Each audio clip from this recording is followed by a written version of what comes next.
Salve pessoal, especialmente a turma do terceiro ano e das 7ª etapas do EJA da Unidade Escolar Afonso Mafrense. Hoje iremos trabalhar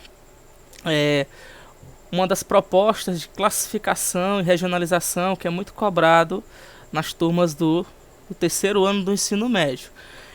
Então a primeira questão ela trata justamente do seguinte: como é feita a regionalização mundial? Quais os critérios utilizados? Então vocês lembram, durante a base do 6º ano e do primeiro ano, os 5 conceitos chaves da geografia: paisagem, região, lugar, território e o principal conceito, que é o do espaço geográfico, que vai unir homem e natureza. Então, dentro do terceiro ano, mesmo sendo uma temática de geopolítica, essa regionalização mundial ela vai levar em consideração os aspectos promovidos pelo homem. Aí vai entrar as atividades econômicas, vai entrar a cultura, vai entrar a etnia dos povos e também a questão nacionalista e os modelos de produção econômico destes povos. Então, os critérios utilizados é baseado na DIT, Divisão Internacional do Trabalho. Vocês lembram, né? Esse conceito de região, o que é? É um dos conceitos chaves que trabalha a semelhança. Ele vai pegar os elementos comuns entre duas ou mais áreas e fazer uma intersecção. E essa intersecção vai alimentar os pontos comuns de uma região para outra. Claro que dentro do aspecto da geopolítica, essa proximidade regional ela não precisa ser considerada. Tanto que percebemos que a divisão dos mundos entre países desenvolvidos, países emergentes e países subdesenvolvidos não leva em consideração a proximidade dessas regiões, e sim as características dos modelos de produção. Então, novamente, a DIT, Divisão Internacional do Trabalho, passa dentro dessas perspectivas de produção, tanto cultural, como histórico, como econômico, destes povos. Então cada país, cada continente possui essa divisão. Então ele é classificado tanto em países ricos como países pobres, países desenvolvidos, países subdesenvolvidos e o novo modelo ultimamente criado, que são os países emergentes. Iremos trabalhar cada aspecto de classificação desses 3 citados de maneira mais detalhada. Então a segunda questão, que é regionalizar? Acabei de falar na questão anterior. Lembre-se do conceito de região, trabalhando, né? Então, é classificar por meio de critérios e objetivos. Do ponto de vista natural, se refere-se a essa porção superficial designada a partir de uma característica, né? Que ela é marcante ou que é escolhida por aquele que concebe a região em questões, pontos comuns, e assim existem as regiões da natureza. Aí dentro dessa região da natureza vai entrar o chamado uso direto, que é o termo de conservação, que os povos eles podem explorar as riquezas naturais visando um desenvolvimento local ou regional daquele lugar ou daquela região. Isso também é um modelo de regionalização. Entra também as regiões políticas, entre muitos outros tipos. Então, aliado ao aspecto humano, podemos classificar, e o aspecto natural, podemos classificar também o ponto de vista natural, aquele que é promovido pela natureza. Só basta relembrar o tempo geológico, que é um tempo que é produzido pelo homem de maneira mais lenta, e a produção do ser humano. Percebo que esses 2 conceitos, tanto da regionalização natural como da regionalização humana, lembra o quê? Lembra aquela velha dicotomia, que é homem versus natureza. Então, aliando homem versus natureza, temos a aplicação do conceito-chave da geografia, que é o espaço geográfico. E o do ponto de vista da geografia humana, é dividir o espaço em município, estado. Lembre-se, o estado minúsculo é aquele provincial, as delimitações regionais ou locais. E o estado, caixa alta maiúsculo, é o do país, é da nação. Continente ou país ou todo o mundo. Estudar melhor o espaço é compreendê-lo para fins administrativos ou de planejamento. Perceba que o primeiro carrega a geografia da natureza, enquanto que o segundo carrega a geografia humana. Então esse termo de regionalização é você buscar os pontos comuns entre determinadas localidades e fazer a intersecção do que se parece. Quanto mais próximo, mais parecido, podemos regionalizar. Quanto mais diferente, mais distante, as características não podemos classificar dentro do modelo regional. Vou citar o exemplo. O Brasil do continente sul-americano e Gana do continente africano. Podemos classificar na mesma regionalização, mesmo possuindo posições geográficas diferentes, mesmo sendo distantes geograficamente. Por quê? Porque apresentam características de pobreza, de problemas urbanos, de problemas comuns dos países que são carregados pelo subdesenvolvimento. Enquanto que Estados Unidos e Canadá também podemos classificar dentro da mesma regionalização. E também tem a regionalização natural. Por exemplo, um bioma, no caso da Caatinga, da Amazônia, que é uma floresta equatorial, úmida no caso. Os cerrados, a tundra. Então esses tipos de biomas designam também uma classificação de proximidade regional. Outro exemplo são as cordilheiras. Cordilheira dos Andes, do Himalaia, os Apalaches, os Montes Urais. Então eles possuem os mesmos tipos de padronização e característica. Então esse trabalho de regionalizar vai de acordo com as características naturais e as características humanas, trabalhando essa perspectiva de semelhança. Então a palavra-chave da regionalização é semelhança. Semelhança entre um e outro. Ficou claro aí no caso, né? Terceira questão. Cite o conceito de continentes. Cite todos. Durante o conteúdo de tempo geológico que vocês viram durante o processo de formação do nosso planeta, em que a Pangeia começou a se fragmentar, a se dividir, nesse movimento aí de subducção das zonas de convecção do magma, fazendo com que as placas tectônicas elas se movam, fez com que ao se chocarem, uma tende a subir e a outra tende o quê? A mergulhar no manto. Esse movimento é chamado de subducção. Então as partes mais elevadas, como é o caso das cordilheiras e dentro dos próprios continentes, eles possuem as áreas mais elevadas e as áreas mais baixas. Dessas áreas mais elevadas até as áreas mais baixas se calcula as altitudes. Então a altitude vai levar em consideração o nível do oceano, proximidade da plataforma continental, o nível do mar. Então quanto mais próximo do nível do mar, menor altitude, caracterizando áreas mais baixas. Enquanto que próximo dessas cordilheiras ou então algum planalto, alguma região mais elevada, a altitude ela é bem maior. Então dentro do continente, que são terras emersas, sólidas, resultado, claro, da solidificação do magma na superfície terrestre, que é aquela parte mais fria, onde se predominou e consolidou a biosfera, são as partes mais elevadas do continente. Posso citar o exemplo do continente, o nosso continente sul-americano. As partes mais elevadas ficam na parte ocidental, próximo do Oceano Pacífico, caracterizando a Cordilheira dos Andes. À medida que você vai se deslocando para o leste, para o oriente, próximo do Oceano Atlântico, essa altitude ela vai diminuindo. Então podemos caracterizar a altitude no sentido que? No sentido oeste até o sentido leste.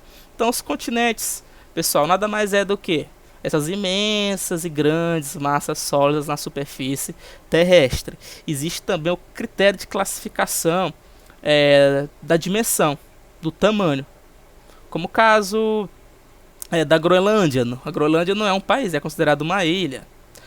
Outro exemplo, o Brasil. O Brasil é um país, mas ele tem dimensões continentais, assim como a Austrália também possui dimensões continentais, mas dentro desse critério de classificação ele não é considerado um continente. Um continente ele tem que ter uma gigantesca quilometragem e dimensão de área. Melhor dizendo, área territorial no caso, né? Então, esses continentes são a América, o continente americano, que você já sabe é dividido em América do Norte, ou América anglo-saxônica, América Central e América do Sul, América Latina. Então, América do Norte, América Central e América do Sul é o critério geográfico. América anglo-saxônica, aí vai entrar também o critério da América Central e o critério da América Latina, são conceitos classificados de acordo com a colonização e influência dos povos que estiveram colonizando o nosso continente. Citar o exemplo dos Estados Unidos, do Canadá, que foram colonizados pelos britânicos e pelos franceses, holandeses no caso também, e o Brasil, que foi colonizado pelos portugueses, e a parte ocidental, os demais países do continente sul-americano e países da América Central que foram colonizados pelos espanhóis. E também na América do Norte, o caso do México, também colonizado pelos espanhóis. A Europa, que é chamado de Velho Mundo, onde se iniciou a influência de toda a cultura que nós possuímos hoje, ele é chamado de Velho Mundo. Também a influência também cultural, científica, nós herdamos muito da Europa, apesar de durante o Oriente Médio e durante a África, os povos árabes, né, e os muçulmanos eles também produziam conhecimento, assim como também os povos asiáticos. A África, que é o continente explorado economicamente, muito explorado. A Antártida, que é o continente gelado.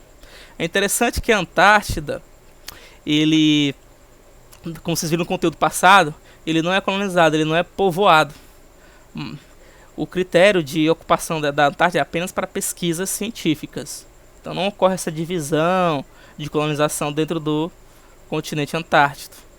Repetir aqui a África, vou corrigir. E por último a Oceania, que é chamado de Novíssimo Mundo, que ainda existe muitas áreas ainda para serem conhecidas, para serem exploradas. É classificado também como áreas de territórios parasidíacos, né, que reforçam muito o turismo. Então é interessante ver que a Oceania, marcado pela Austrália, pela Nova Zelândia e as demais ilhas, tem um potencial muito forte no desenvolvimento turístico, e existem países desenvolvidos, como é o caso da própria Austrália e da Nova Zelândia. Quarta questão: qual a diferença de continente e ilha? O primeiro critério de classificação, pessoal, é o tamanho dimensional. E o outro critério de classificação é o processo de formação. Então, apesar de ambos serem formados no interior da Terra, por meio do tectonismo, o continente apresenta tamanho maior e a ilha um tamanho menor. A ilha como uma extensão de terra cercada por água e menor que um continente. Apesar do continente também ser cercado por água, mas o seu tamanho é muito mais considerável. Então essa mitologia dos continentes é uma crítica, né, metageográfica declarada. Continentes são entendidos como grandes massas continentais, como citei anteriormente, contínuas e discretas de terras separadas por extensões de água. Os continentes também são definidos devido à sua localização e que eles se situam na litosfera continental, que é parte mais evidente das tectônicas de placas, flutuando no alto do manto fundido da Terra.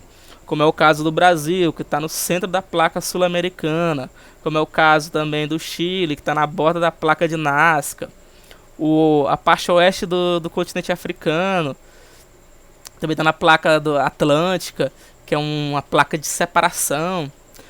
Então esse critério de classificação das ilhas é mais pelo processo de formação mesmo, dos agentes internos, e pelo seu tamanho dimensional.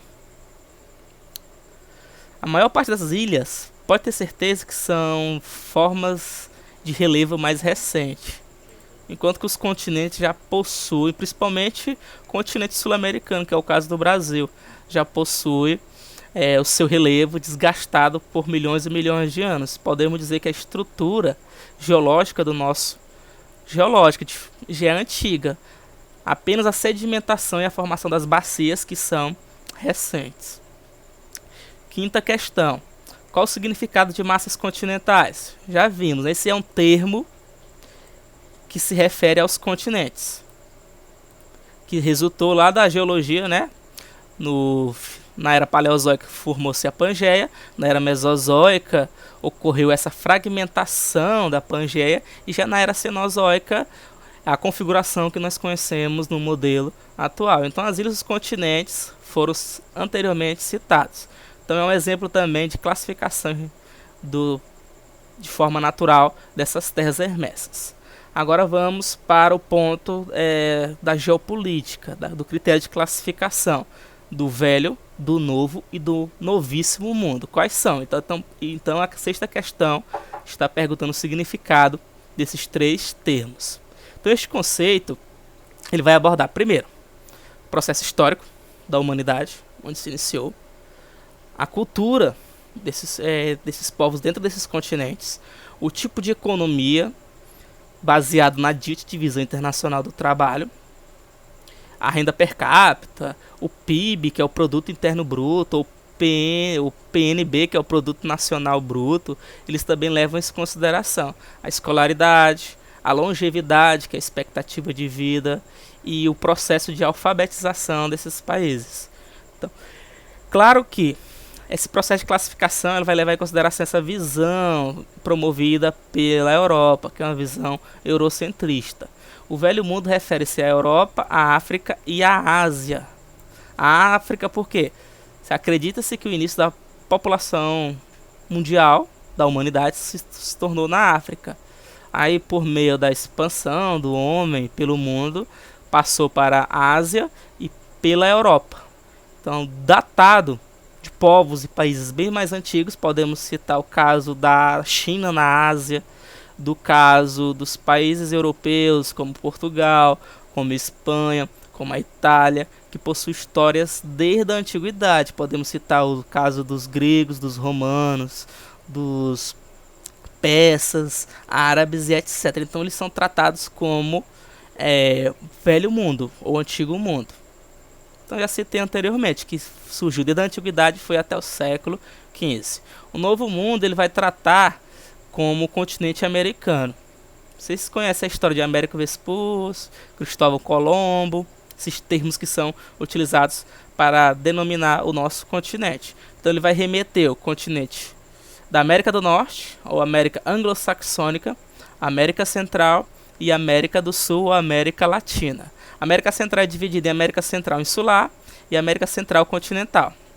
O termo tem suas origens já no século XV, em razão da descoberta, já falei, da América por Cristóvão Colombo, no caso. Novíssimo Mundo, já falei anteriormente na questão, que compreende o continente da Oceania, constituída pela Austrália, Nova Guiné, Nova Zelândia e as demais ilhas, que são recém-formadas já entre a Era Mesozoica e na Era Cenozoica. Tal denominação se deu em razão do continente ter sido o último a ser descoberto.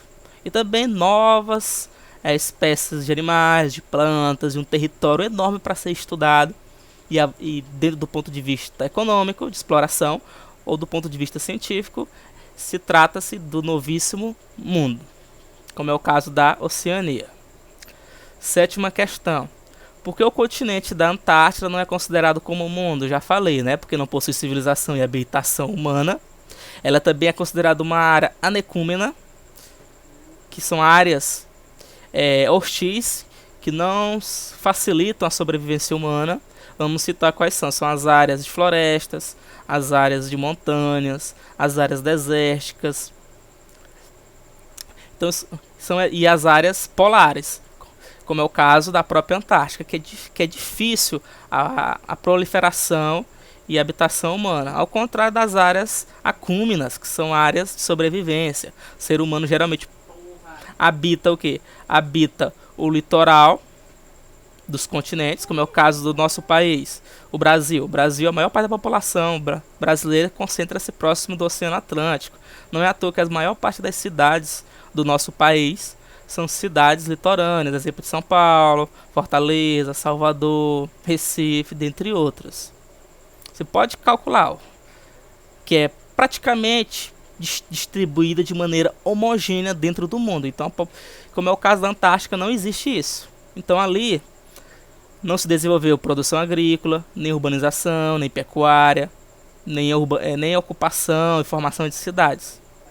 Mas ocorre o quê? Ocorre uma área de exploração, principalmente do ponto de vista científico. Oitava questão. O que foi definido no Tratado da Antártida de 61? É que em 61 determina que até 91, que foi o intervalo, né, que a Antártida não pertenceria a nenhum país. Todos eles tinham o direito de instalar bases científicas, porém não haveria bases militares, nem de exploração mineral. Ao chegar já na década de 90, do Acordo de 91, apenas os países que possuíssem essas bases científicas ou que tivessem realizado estudos nessas áreas poderiam participar de qualquer decisão sobre uma divisão territorial no futuro. E ainda isso ainda está em vigor, não aconteceu. Mas exemplo do Brasil, da França, dos Estados Unidos, eles possuem bases de pesquisas científicas. Uma delas no Brasil que calcula a questão é, da, das eras glaciais por meio das camadas de gelo, para tentar calcular granulometria e prever a temperatura ou como era há tempos atrás, nessas eras glaciais. No caso dos Estados Unidos, o objetivo de explorar minérios, explorar petróleo ou jazidas de ouro, prata e etc. Então, podemos tratar a Antártida como um continente de prospecção e exploração futura, mas ainda hoje não aconteceu. Existem bases de pesquisas científicas. Nona questão. Comente sobre os critérios de classificação das regiões geoeconômicas Norte e Sul. Se vocês pegarem o mapa de classificação dos países Norte e do Sul, vão perceber que existe uma linha que cruza a linha, que é semelhante à linha que passa pela linha do Equador. Aí quando chega na Oceania, ela passa por um declínio, dividindo, por coincidentemente, que a maior parte dos países desenvolvidos e ricos estão no hemisfério norte. Vou citar o exemplo da América, os Estados Unidos, o Canadá. No caso da maior parte dos países da Europa, Alemanha, da Ásia, Japão. E no hemisfério sul, a maior parte dos países pobres e subdesenvolvidos. Somente na Oceania, o caso da Austrália, Nova Zelândia, que possui um desenvolvimento. Então existe uma linha imaginária que vai cortar praticamente, com exceção, né? Com exceção da Oceania, os países classificados como Norte e Sul. Então a regionalização do mundo é utilizada através do desenvolvimento econômico e social como critério, né?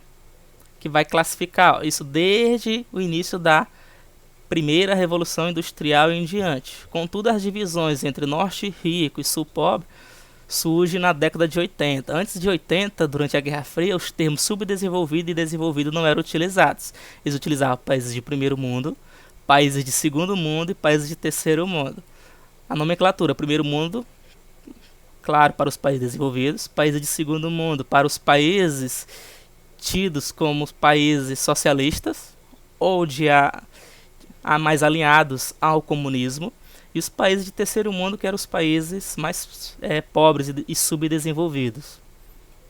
Porque nesse processo ainda tinha colônias em que ainda eram exploradas. Então essa classificação perdurou. Então qual é a classificação hoje? Temos países desenvolvidos, que vocês já viram, países emergentes, são aqueles países que estão na transição entre o desenvolvimento e o subdesenvolvimento, ou seja, entre ricos e pobres, levando em consideração o IDH. Quais são os países emergentes? Podemos citar o caso do Brasil, da África do Sul, que são os países do BRICS, da Índia, do México. Então são exemplos e a própria China, apesar de ser um país muito rico, ele é tratado como um país emergente. A linha imaginária que eu citei para vocês aqui, cortando ao norte os países, de uma cor mais clara, de países de países desenvolvidos, e a cor mais rosada, um pouquinho mais escura, os países subdesenvolvidos. Perceba que a Austrália e a Nova Zelândia pertencem aos países tidos como países do norte, né? Países desenvolvidos. E a última questão, aqui, né? A regionalização do espaço mundial. Esquecendo de mostrar para vocês. Observe, já citei, né? Norte geoeconômico, sul geoeconômico, e assim vai. Coincidentemente, quase se aproxima do norte geográfico e do sul geográfico, próximo dessa divisão mais geográfica. Mas ela faz se declina. 10ª e última questão. Vamos lá. Cite os critérios para classificar os países desenvolvidos e subdesenvolvidos. Como já falei anteriormente, existe o ranking de nações, que é segundo o IDH.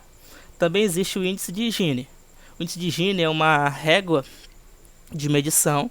Quanto mais próximo de 1, mais desenvolvido é esse país. Quanto mais próximo de 0, mais subdesenvolvido e pobre é este país.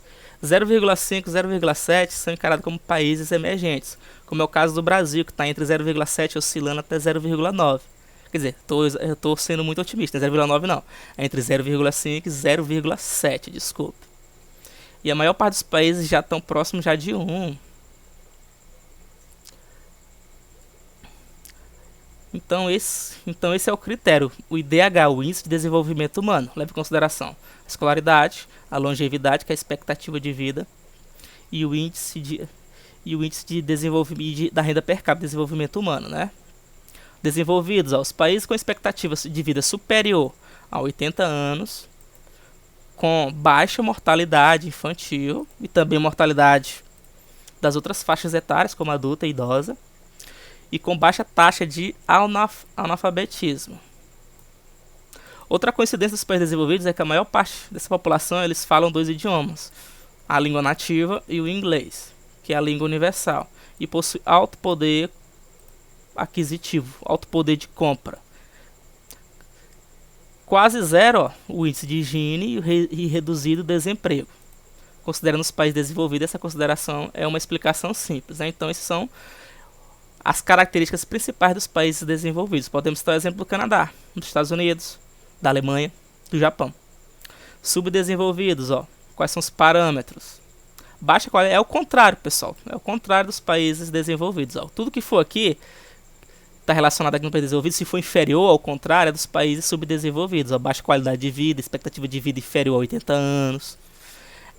Alta mortalidade infantil e mortalidade normal. Problemas de infraestrutura, problemas urbanos, taxa de analfabetismo muito grande, baixo poder de compra da população, o salário mínimo ele é muito baixo para a população e a taxa de desemprego ele é muito, muito grande. Para você ter ideia, uma renda per capita é $5.000 anuais, né? O maior número reduzido de médicos por habitantes. Então, altas taxas de corrupção, problemas de infraestrutura são marcados por países subdesenvolvidos. E os países emergentes é que está na transição entre os desenvolvidos e os subdesenvolvidos, que apresentam parâmetros de cálculo entre um e outro. O Brasil está nessa margem aí de emergente há muito tempo, por várias décadas. Desde o tempo da Guerra Fria, entre os anos 80 até os dias atuais, o Brasil nunca saltou para o termo de desenvolvimento. E acredita-se que ele não saltou por causa da corrupção. E outro fator é a dependência da divisão internacional do trabalho ainda dos países desenvolvidos, praticando um modelo ainda clássico, que é exportar produtos primários baseados na agricultura e na pecuária e importar produtos tecnológicos. Fuga de cérebros também é muito comum. E o próprio brasileiro ele não valoriza a sua produtividade de produtos tecnológicos do Brasil. Eles preferem comprar do que é de fora. Como já citei exemplo nas outras aulas. Se for comprar entre um celular e um computador, eles preferem as marcas estrangeiras do que sua própria marca nacional. E isso pesa na balança comercial, que sempre vai ficar desfavorável. E para compensar isso, o Brasil tem que exportar muito produtos primários. E a 11ª questão, vocês vão produzir, né, um texto aí sobre a desigualdade social existente no mundo e suas formas de combatê-la. Então vão se baseando nesses sistemas econômicos aí. Um deles é o capitalismo, o outro é o socialismo, o sistema econômico e político dos países, o PIB, o IDH, os fatores históricos. Então vão reforçando as leituras, vão avançando e tentem compreender esse modelo de regionalização que é da geopolítica, que é um conteúdo muito trabalhado no 3º ano. Então, pessoal, por enquanto é só isso. Até a próxima aula. Espero que tenham gostado. Fui.